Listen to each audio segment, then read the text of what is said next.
Hey, I'm Xander Arnott with Retroware. I'm art director on the Toxic Crusaders video game.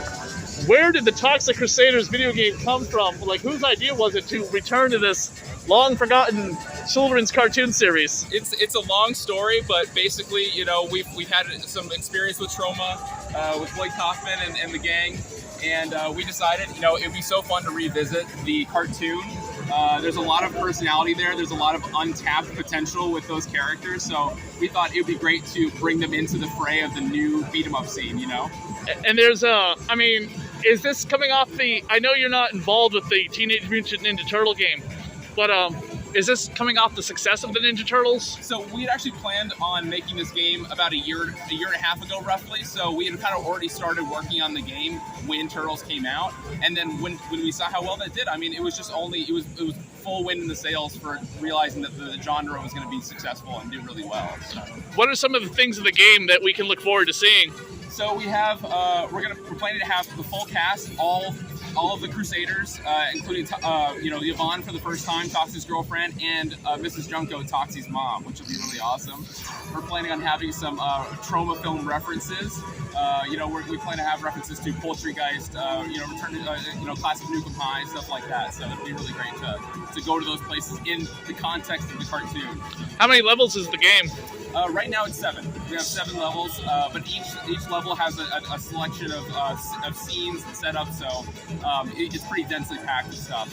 And unlike the movies, it's pretty child-friendly too. It is, so we're trying to, you know, Troma is Troma, so we're trying to kind of like, well, how would Troma or whoever's developing the cartoon go about adapting some of these properties to this world without compromising their appeal, you know what I mean? Just, that's kind of basically what the show did, you know? It still got that edge. The writer, John Locke, did a fantastic job adapting the characters' personalities to talk about the scenes that they're in, and it's pretty fun. And the game comes out late this year? That's the plan. That's the goal. Yeah, absolutely. So in time for Halloween? That would be awesome. We love that. It's a very Halloween. What's making it not come out till late this year?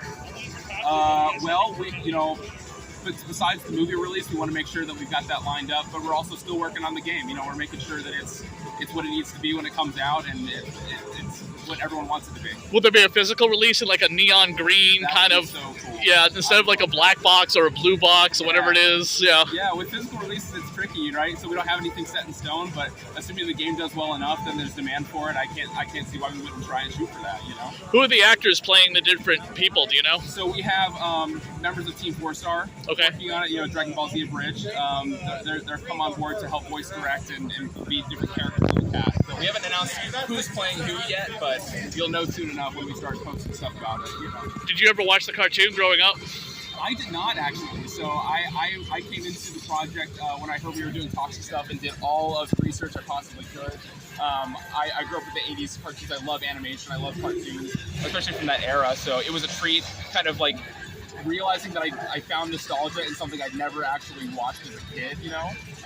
But it's so outrageous and wacky looking that it was a treat to get into it, you know? Of the different monsters, who's your favorite one?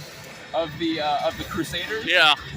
In game right now, we've just added Major Disaster. He is a beast right now. I love how he plays. Each one's so unique, but I mean, you gotta go Toxic. Toxic's my favorite right now. Speaking of, he's showing up right now, actually. Oh, fantastic. I get a picture with him. Yeah. And what did you have to handle on the game being a developer? I'm the art director for the game. Okay, so what did you get to design? Yeah, so I did some of the concept art for Yvonne. I'm kind of helping the artist shape. And Yvonne is the company that made it? No, Retroware. Retroware, okay. Retroware. Yvonne is like, I was giving a specific example. Okay, gotcha. Yeah, so. I was like, that's. Did they name it after Toxic's girlfriend? No, right. That would be a very bizarre choice. But no, so working with artists, getting everything to look right, backgrounds, everything like that. So, cool. Yeah, it's a lot of fun. We have so many talented people on the team, working with the concept artists, the background artists. Everything is coming to life through them, so it's really great. The art style is so fun, by the way. I love it. We're going super 90s with this as well. I can tell, yeah.